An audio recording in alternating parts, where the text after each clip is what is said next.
This is one of my favorite questions I've ever answered. Can you train for 2 weeks straight on just conditioning, and would you lose your strength in that 2 weeks? My name's Coach Wortman. I'm a strength and conditioning coach. I train athletes 365 days a year. I'm a father, husband, gym owner, podcast host, and real estate investor. This whole question right here gets us back to the principle of reversibility. Reversibility runs every strength coach's life as they program for long-term clients. What is the principle of reversibility? The principle of reversibility shows us that different time frames, if we do not train a quality such as strength, and how fast will we reverse back to our pre-training levels. For example, if I truly am just a power lifter working on just true maximal strength, if I quit training, how long would it take to get back or revert to my pre-training levels? The wonderful thing about reversibility is all different attributes have different time windows of how fast they reverse. And the best way to think about it is quick to ripen, quick to rot. So if the attribute is easier to obtain, if it can be obtained quicker,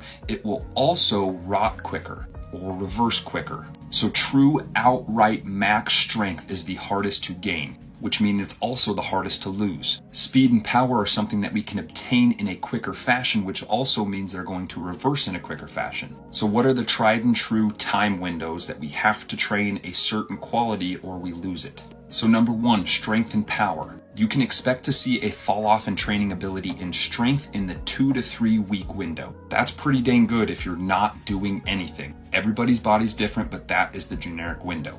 Number two, endurance work or high VO2 output.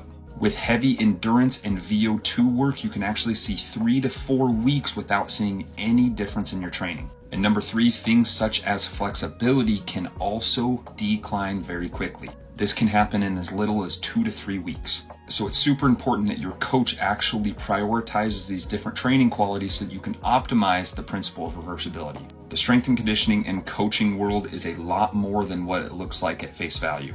Great coaches that have attention to detail can really optimize your performance. Mediocre coaches that don't pay attention to details can really harm you. But if you educate yourself or seek out that work from a coach, you can really make some change. We like to educate our clients with the knowledge for success so that you do not have to be with us forever. If you need help in your training, reach out.